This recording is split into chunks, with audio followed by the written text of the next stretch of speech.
international? Good, I mean, him and both Bonilla Garcia and him only played like 16, 17 minutes. For him it was different because obviously Garcia didn't have to travel. He was there in Houston, so he had to travel to deal with. So, so he's been basically, he was on a plane Wednesday going to Salt Lake, on a plane Friday coming back here, on a plane Saturday going to LA, on a plane Monday or Sunday coming back here, on a plane Monday. So he's had a lot of plane rides. So frequent flyer mileage is good. How does that affect his availability? We'll see. Obviously we've had to train and we've had to prepare a little bit as we go into this week. I mean, Mario obviously played a key role in the game in Salt Lake and scored a key goal. So I mean, he's gonna factor into this game. Where and when is something that we'll determine. Morrow and Leo. Leo went through the whole training again today, and so we'll make a decision on him as we go into tomorrow. Morrow was in through the 8v8, so he and I talked, and so we'll see how he is tomorrow, and then we'll make a final decision there. Leo just an issue of game fitness at this point? It's game fitness, and I don't think either of them are quite at 100%. It's like, how close are they to 100%? How many minutes do they have to give? In a game like it is tomorrow, you got to be able to go. You got to be able to get it into. If you got a 5-speed, you got to get it into 5th gear as well. If always you can get it into his 3rd or 4th, and then you got to think a little bit. What do you think of, in general, sort of the postseason award finalists, but particularly your two guys? I mean, it's great. Obviously Eddie had a good season. Scoring a good amount of goals coming off where a lot of people had written him off. So that's certainly a worthy nomination. And Kishbernik, I've felt all along. I think he's the goalkeeper of the year for me in the league, and obviously he's a guy who's a candidate for newcomer of the year. So I think those are very fair.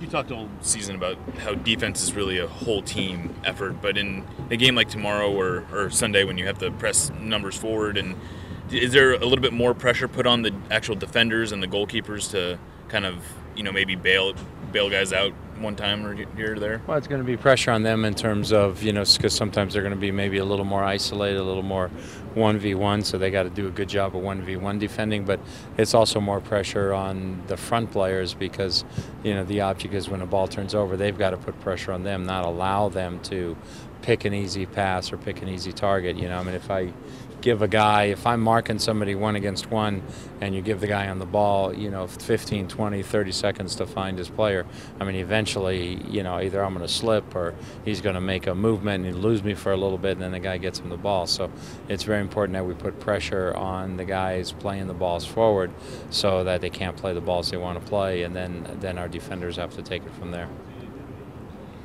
Do you change anything with how you defend them? You've talked about the whole counterattacking that they do and just how easily they're able to score with Landon and Robbie. Well, we need to do a better job against the counterattack. I didn't think we did a good job, and obviously in that period of time in the second half, especially those 10, 15 minutes where they got the 2 goals in the second half. So we have to defend against the counterattack better, and we've talked about that, so we know what we got to do. The fact that you guys have beat LA here 4-0, does that give confidence to the guys, and how does that help, them moving into Sunday? Well, we know in the 3 out of the 4 games that we've played LA, we've created chances in every game we've played them. We scored 4 goals once, we scored 2 goals the other time. In a game that we lost in LA 1-0, we could have scored 4, they could have scored 4. So we know we can create chances against them, and that helps our confidence. We also know that we didn't play well in LA and we didn't create chances, so we got to get back to creating our chances, and then we got to finish them. The finishing is going to be like a key factor. How do you assess the momentum of your strikers right now? Well, I mean, everybody measures strikers by how many goals have they scored recently. So if you look at that, then, we haven't scored goals recently.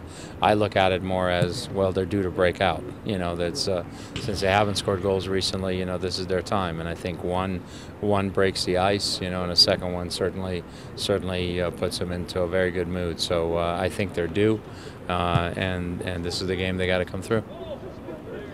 Do you expect Eddie to get more minutes than he did last week?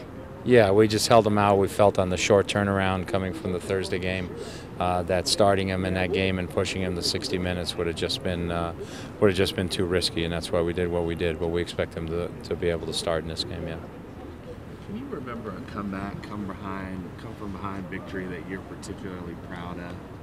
That I'm particularly proud of? Yeah. Yeah, there's been a few. I mean, when I was in college, we were down 2-0 with, I think, 10 minutes to go at SMU in NCAA playoffs, and we won 4-2. There was another game where we were actually down a goal with 10 minutes to go, but we were down to 9 players. We had our goalkeeper had a handball outside the box, and so he got thrown out, and then our defender handled the ball on the goal line. So we were down 2 players, 10 minutes to go. We're losing 2-1, and we ended up winning 3-2. So those are probably the 2 that maybe stand out the most in my mind. But certainly, there was a game in league where we went down to Miami when Miami used to have a team, the Fusion. We were down 4-1. We ended up winning the game 5-4. Getting 4 goals in the second half as a hot, humid, miserable, Miami day. But so there's obviously opportunities. Just like this with the weather. Yeah, just like this. Weather being a little messy is not bad as well. Brad called you a soccer almanac on the conference call. Have you been trying to dig up some of the craziest ones you can find? I mean, there's a lot when you look at the history. I mean, you look at Liverpool scoring 3 goals in 6 minutes against AC Milan. There's a famous one in Germany where Bayer Oerdingen comes back against Dynamo Dresden. So there's different comebacks. I mean, just recently, Sweden coming back from 4 goals down against Germany. There's the one where I think I don't remember now if it was AC Milan won the first leg like 4-1 and ended up losing the second leg 4-0, and they were out. So there's things like that have certainly happened. I mean, you can't, to have a historic moment, you got to create it. So we've created it. So now we just need to have a historic moment. Would it be a fair trade for you for having Sweden come back 4-0 if Adam Johansson is part of another similar comeback? That'd be great. That'd be great. Obviously, he can. He was there. I'm sure he's passed that on and told that to a lot of guys on the team. But at the end of the day, like I've always said, every game takes on its own personality. It's a matter of us coming into the game and just coming in with a really good mindset, getting after it. Getting a break. If you get a free kick goal along the way, you get a fantastic goal along the way. You work hard and get another goal. That's already 3.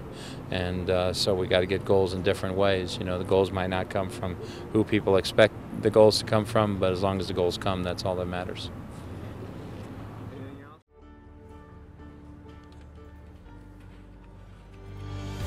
Give your full 90 with the Sounders FC mobile app featuring live audio, matchday blog and much more to keep you connected. Download your app at soundersfc.com/mobile.